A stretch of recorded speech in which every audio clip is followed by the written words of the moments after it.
Magandang hapon po sa ating lahat at it's nice to see you all again. At ang huli nga ay yung ating Lord's Supper no, hapon nung first Sunday, then ngayon lang ulit. Sabi nga ni Brother Charles, naka-furlough kami.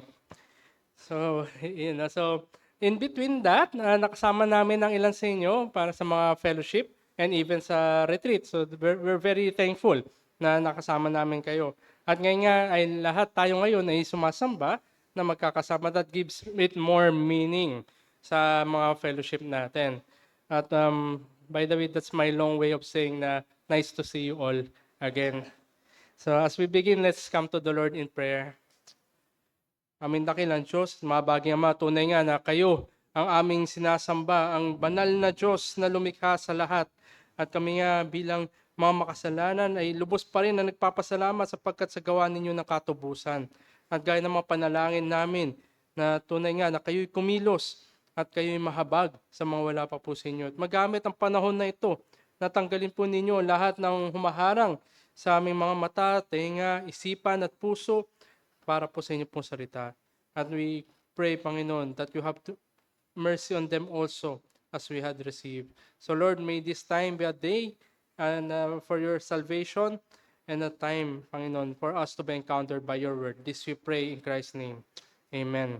So ilang oras na lamang po ay bare months na, September na, at yung iba siguro ay hindi na rin makapaghintay. At sabi nga natin, ang ating bayan yung may pinakamahaba na celebration ng Kapaskuhan.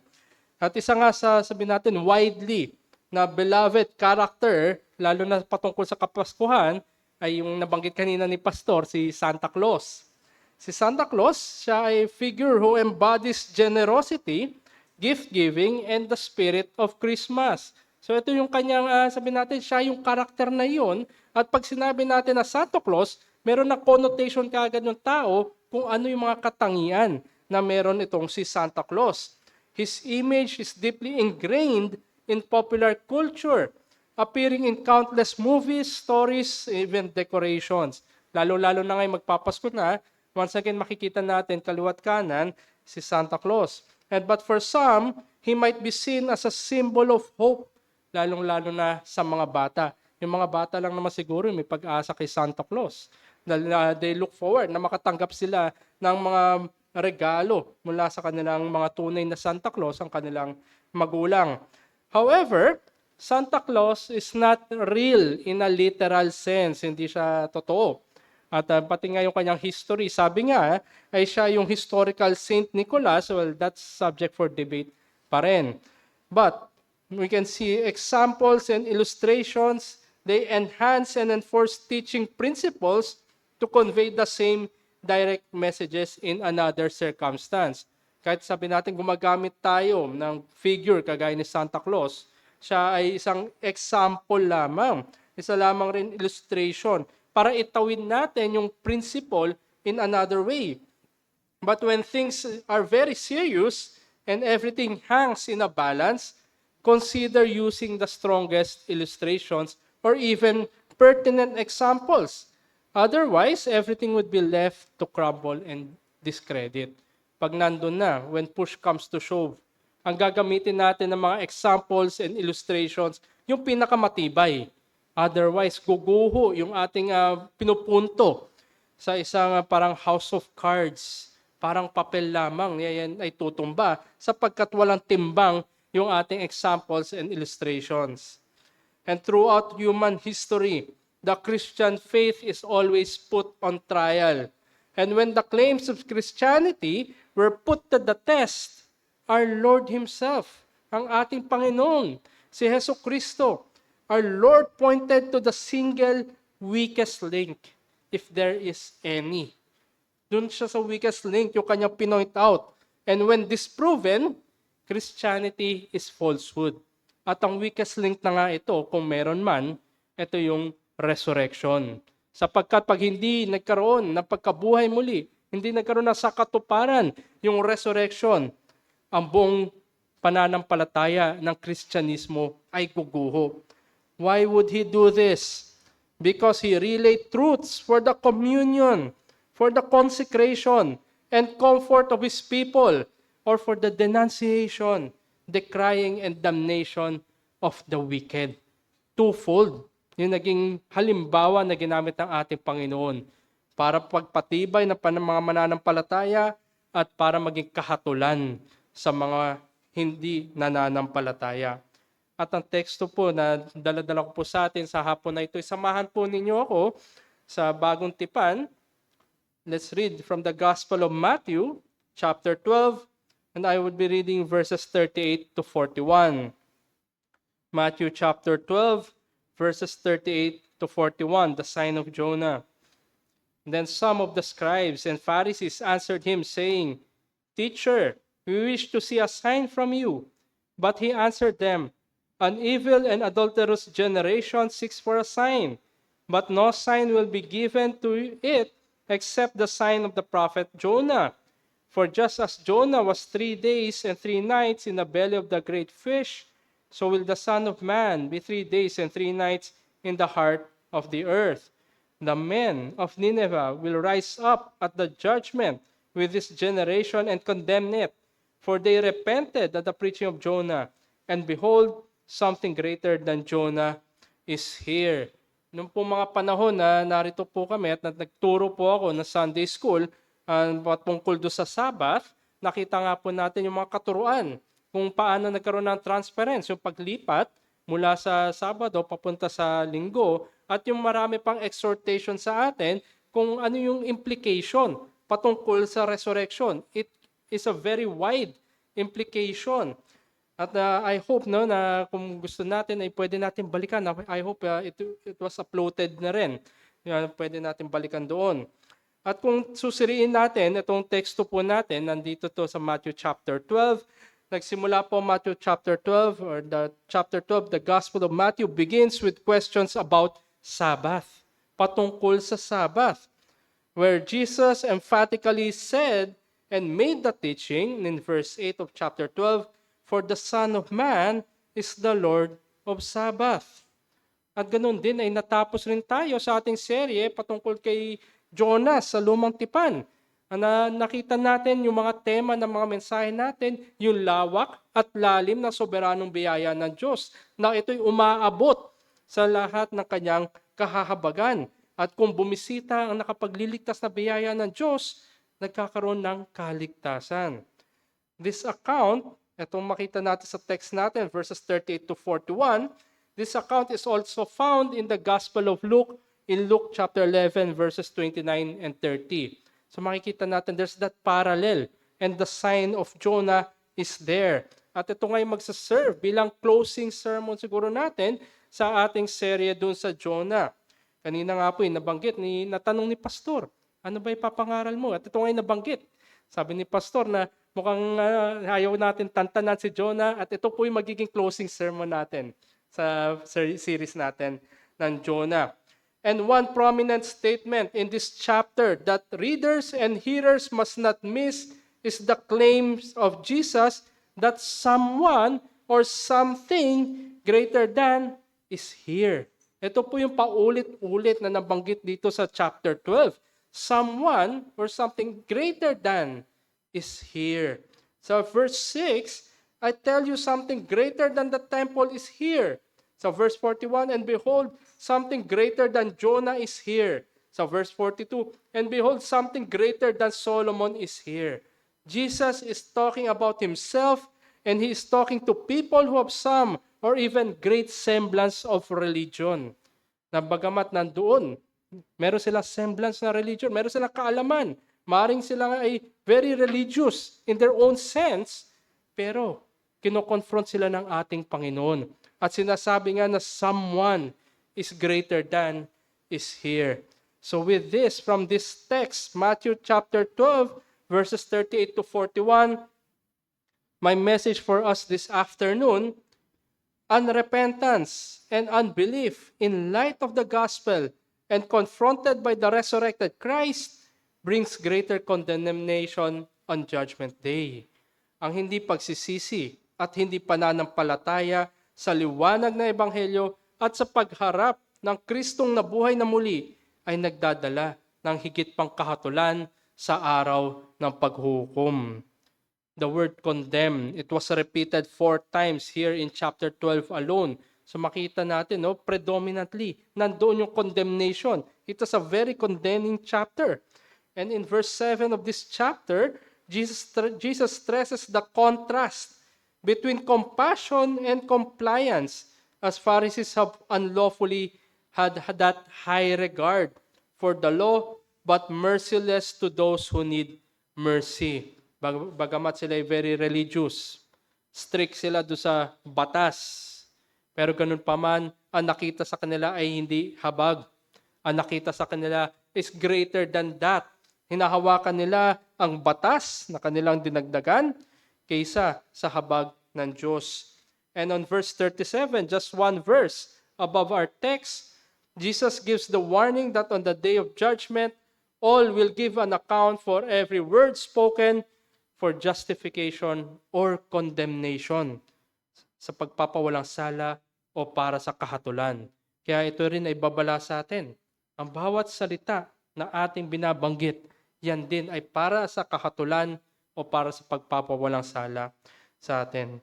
And a verse after our text in verse 42, naroon naman yung patungkol sa Queen of Sheba.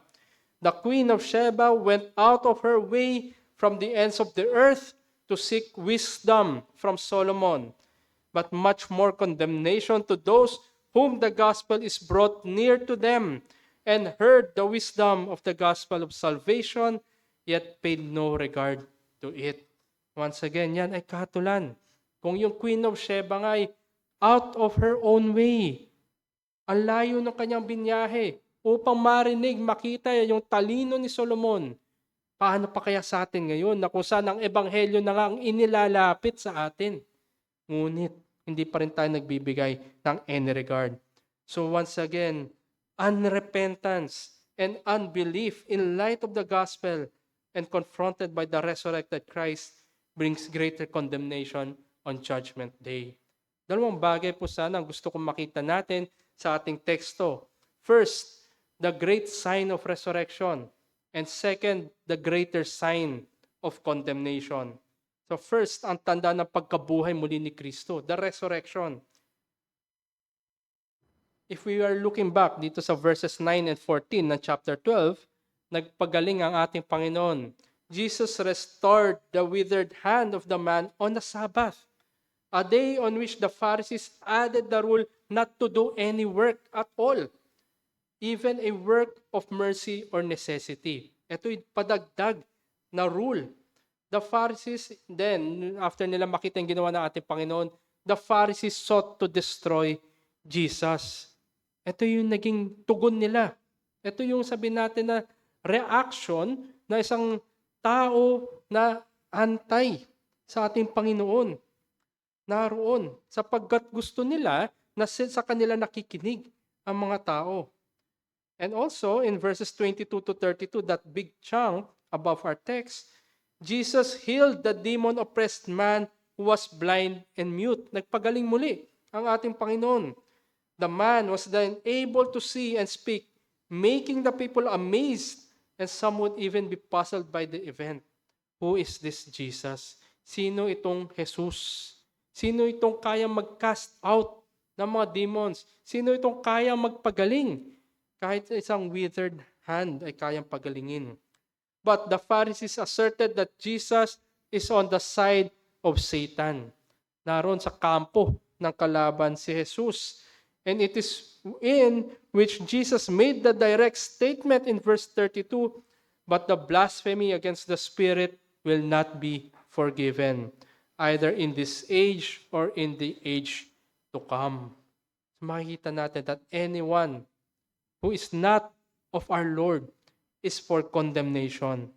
So now we begin in verse 38.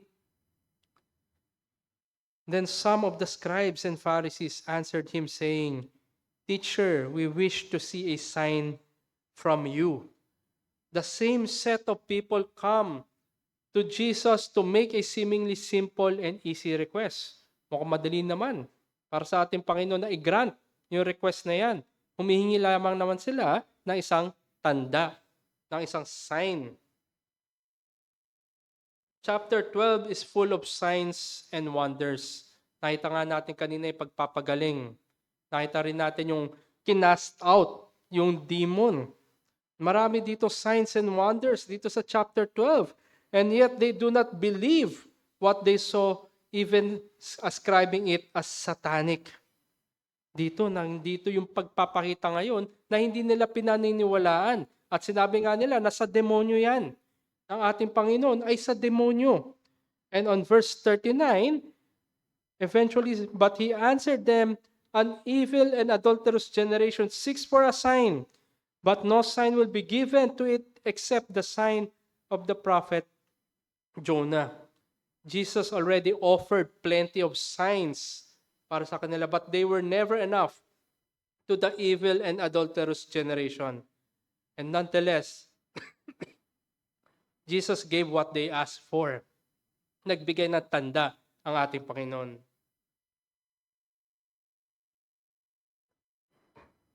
Except the sign of the prophet Jonah. Nagbigay ng tanda. And that sign, except the sign of the prophet Jonah. And Jesus pressed forward the example and illustration of Jonah's experience in the natural to the miracle of the resurrection. Ito na nga sa verse 40. For just as Jonah was there 3 days and 3 nights in the belly of that great fish, so will the Son of Man be 3 days and 3 nights in the heart of the earth. Ito na yung tanda na binigay ng ating Panginoon. In the belly of the great fish. Ito yung kay Jonah. In the heart of the earth. Ito yung sa ating Panginoon. However great and rare occurrence Jonas was, may mga account din sa kasaysayan ng tao na kung saan nilulunok sila ng malaking isda at sila ngay niluluwa at buhay pa rin. May mga pagkakataon na ganun. Great man yung occurrence na yan. But the greater depths of the Son of God plunges and from there emerges. Magmumula, dadako ang ating Panginoon in the heart of the earth.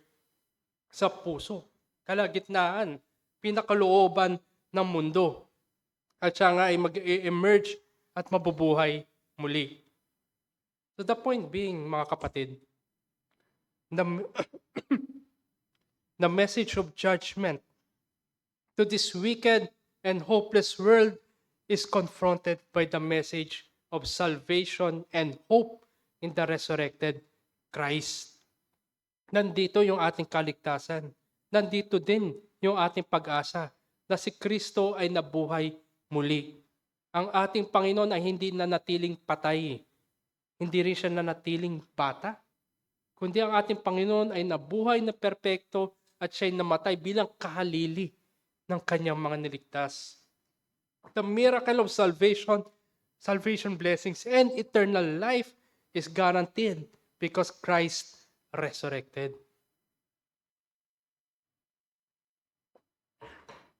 At isa nga pong mahirap din, lalo na sa panahon natin ngayon, signs can be difficult to read. Some are treated subject to interpretation, leading to the wrong conclusions and faulty applications. Mahirap basahin na may tamang lente ang mga tanda sapagkat yan ay tanda. Ngunit ang ating Panginoon ay napakalinaw na ginamit niyang tanda.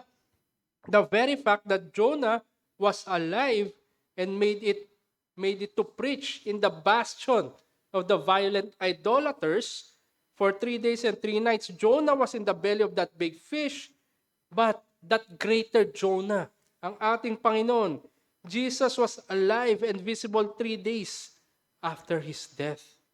Yan nga bakit nagkaroon ng pag-asa.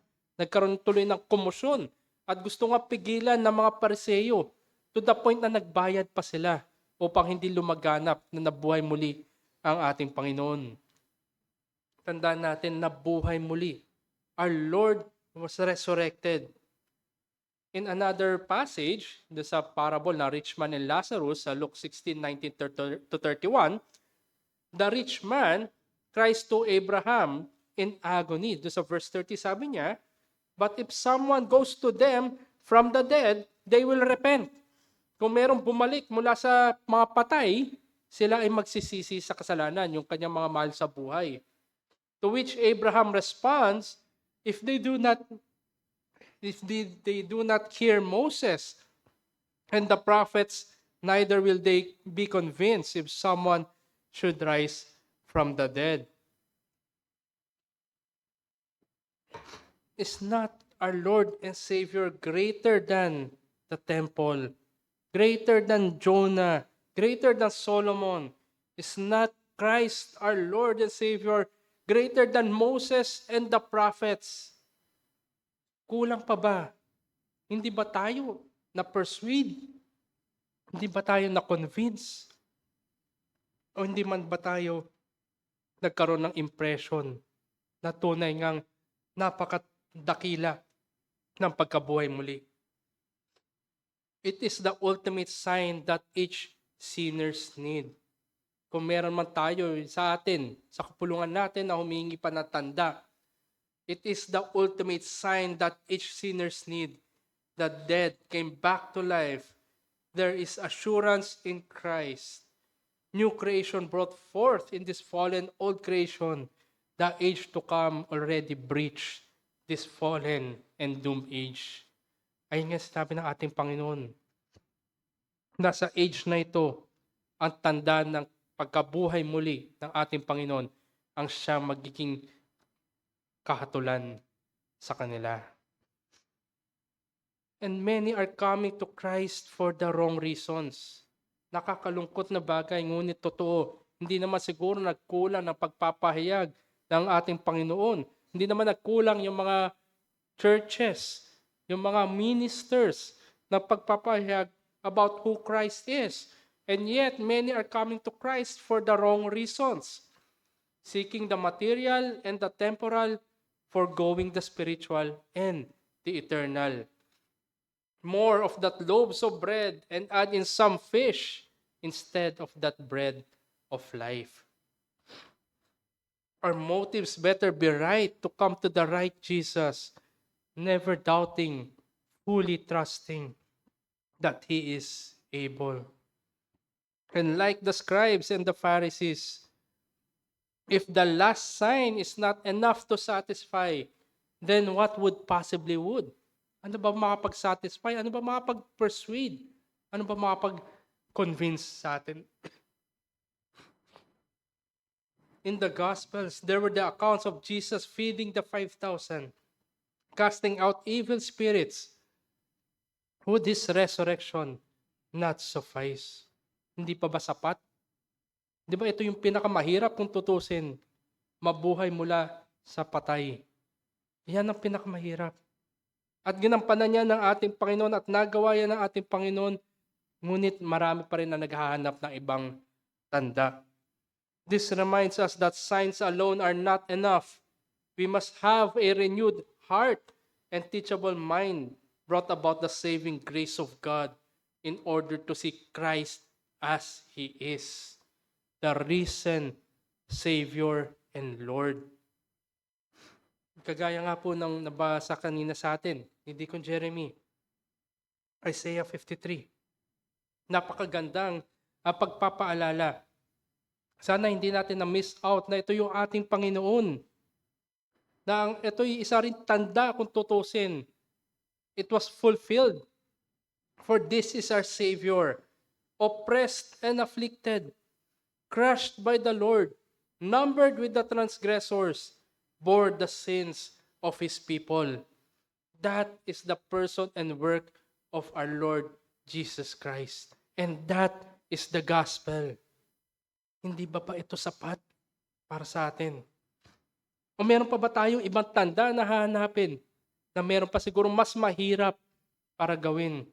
Ang pinakamahirap ay yung tao na kumakapit pa rin sa kanyang kasalanan sa liwanag ng Ebanghelyo at ang nabuhay muli na Kristo. Yan ang pinakamahirap gawin. And that would only take the mercy of God. That would only take the ministry of the Holy Spirit in converting that sinner, in regenerating that sinner. And Christ, by His resurrection, made it all possible. And because of the resurrection of our Lord all that salvation blessings is sure for His people. But secondly, not only is that a sign or great sign of the resurrection, but a greater sign of condemnation.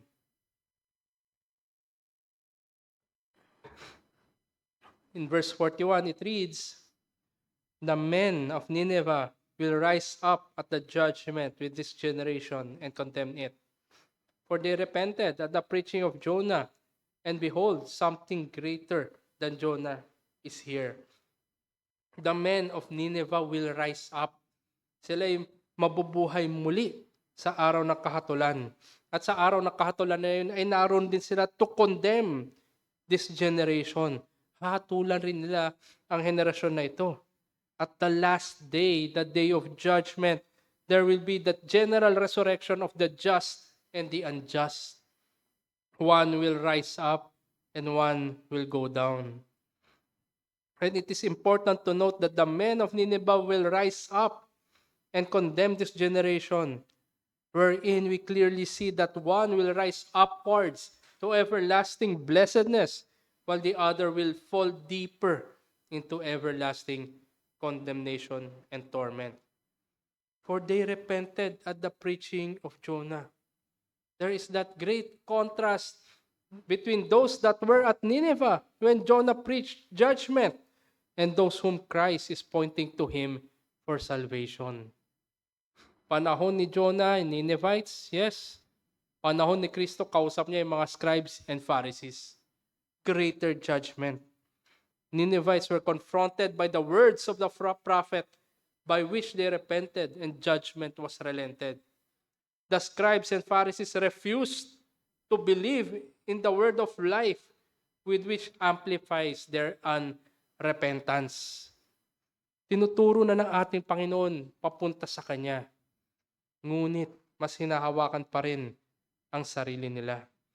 And behold, something greater than Jonah is here. The imperfect parallels between Jonah and Christ. Jonah was prophet of God, yes, while Jesus is the Son of God. Napakalayo kung tutusin. At hindi lamang yun. Jonah did not desire the repentance of the Ninevites, while Jesus redeems His people and procures salvation blessings. The former being reluctant and disobedient, while the latter being obedient, ready, and willing, to the point of death. Tandaan natin, ang ating Panginoon ay hindi namatay para sa kanyang kasalanan. Wala siya nun. Kundi ang dala-dala niya ay ang kasalanan ng kanyang mga inibig.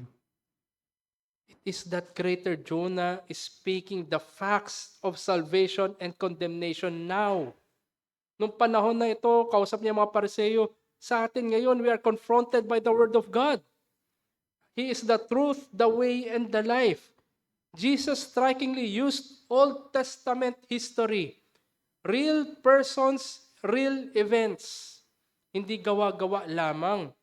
Hindi allegory. Hindi ito kwento-kwento ni naman. But this is history.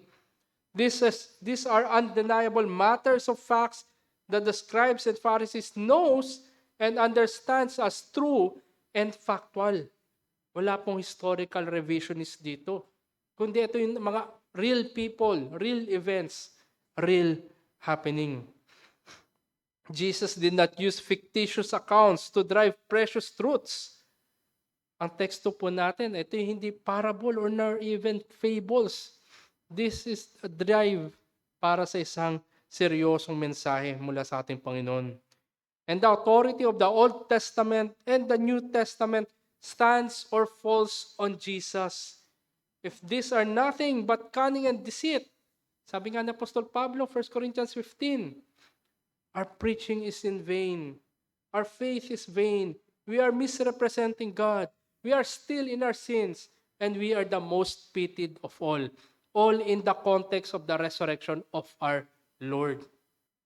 The Ninevites heard a little, and the saving grace of God visited them so that they believed. The scribes and Pharisees heard and saw a lot, Yet only condemnation looms over them. But even more so to us now. Hindi po nagkulang muli ang ating iglesia. Hindi nagkulang ng pagpapahayag ng kasalanan at kahatulan sa kasalanan. Hindi po nagkulang na pagturo papunta sa ating Panginoong Hesukristo. But more so even to us now. Very available ang Ebanghelyo. Day in, day out, week in, week out, naririnig natin. Pero ganun pa man, mas madalas ang mga tao ay humahawak pa rin sa kasalanan. But we might say, in one way, sa Old Testament lang yan, brother. But nonetheless, Christ used this account to drive that very serious point. Repentance, judgment, and belief. Or in another way, some would say, Israel lang naman maliligtas.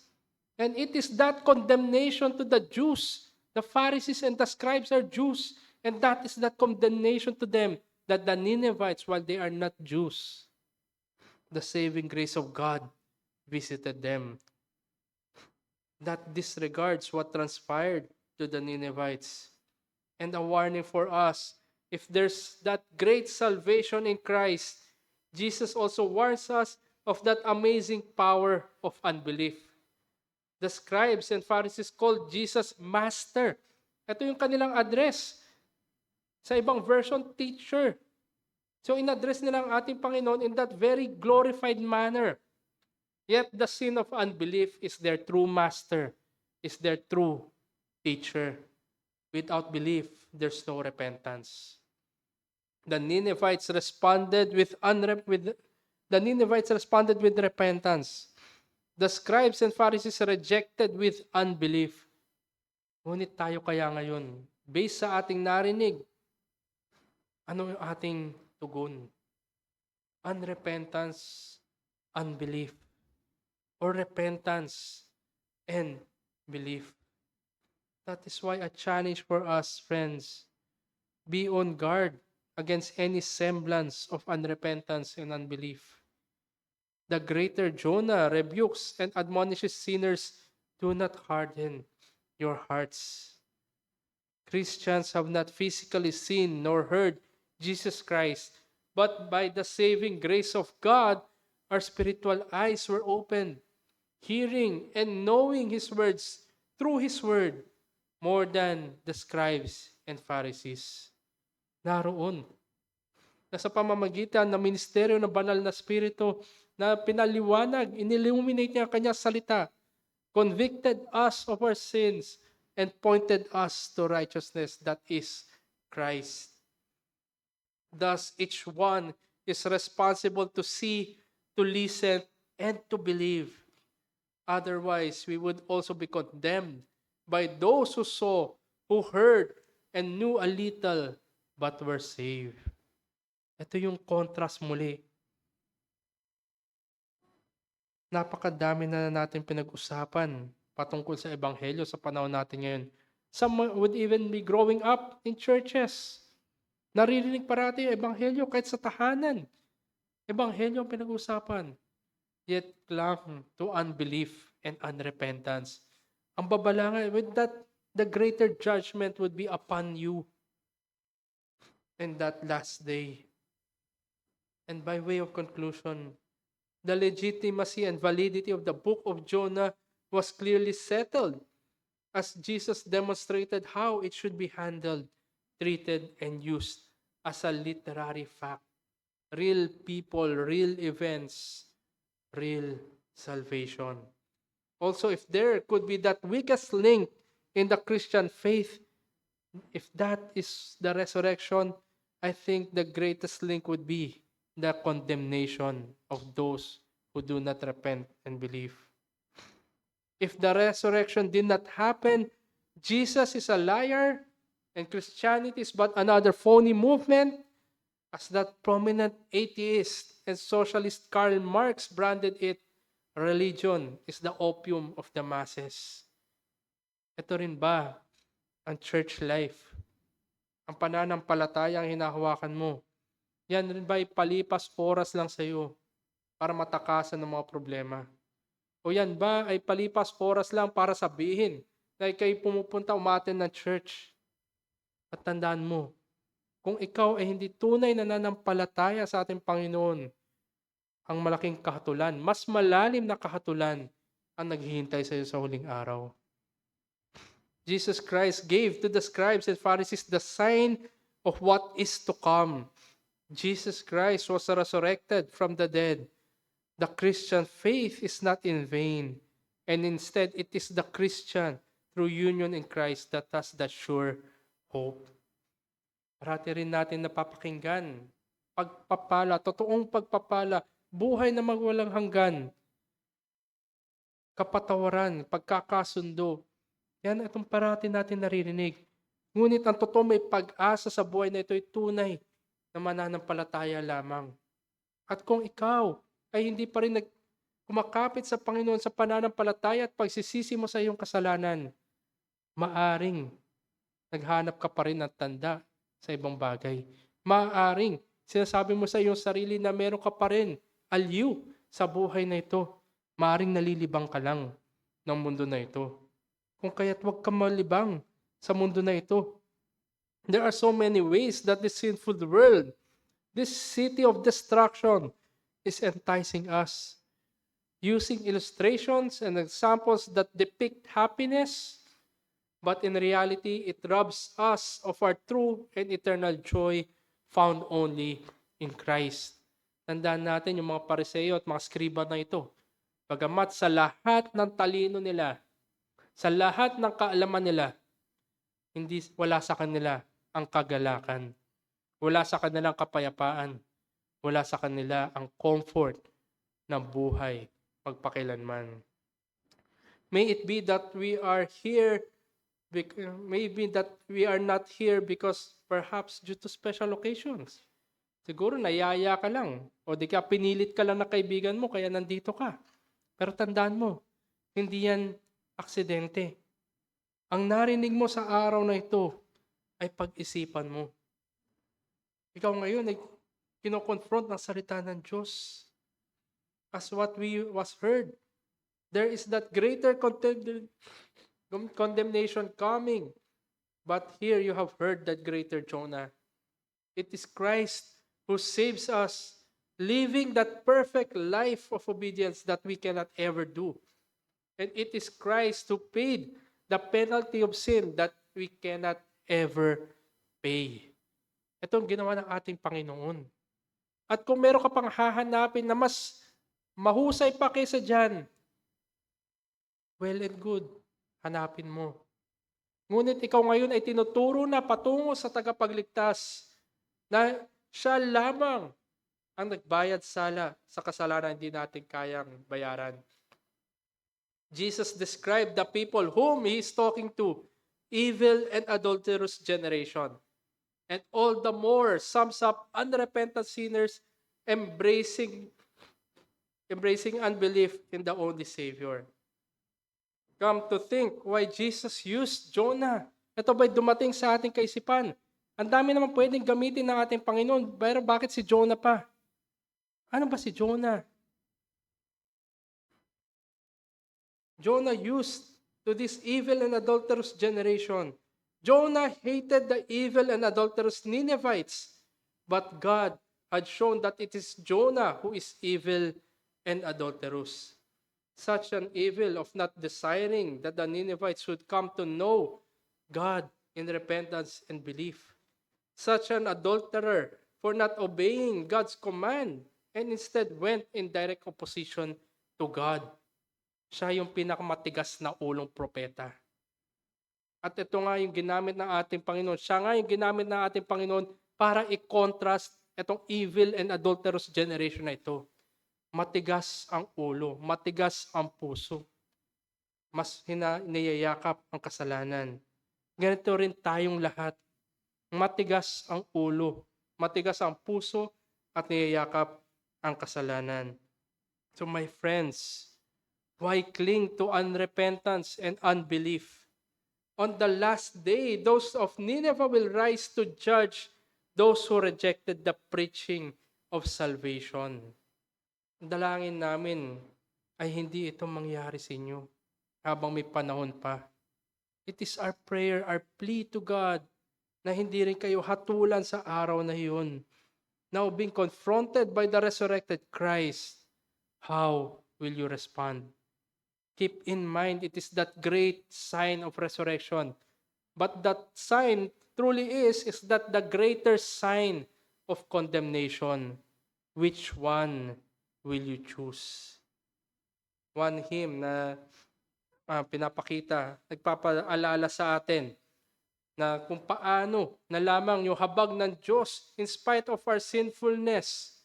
Sa 467 it says, weary of earth and laden with my sin, I look at heaven and enter in, but there no evil thing may find a home, and yet I hear a voice that bids me come.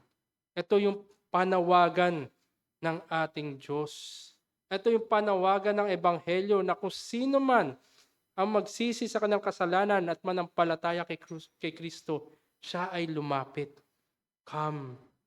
Kung maalala natin, there's that great banquet on that last day. Pagyaya din, paanyaya na tayo lumapit for us to come in that great day of salvation. So once again, my friends, do not hold to unrepentance and unbelief. Let's pray.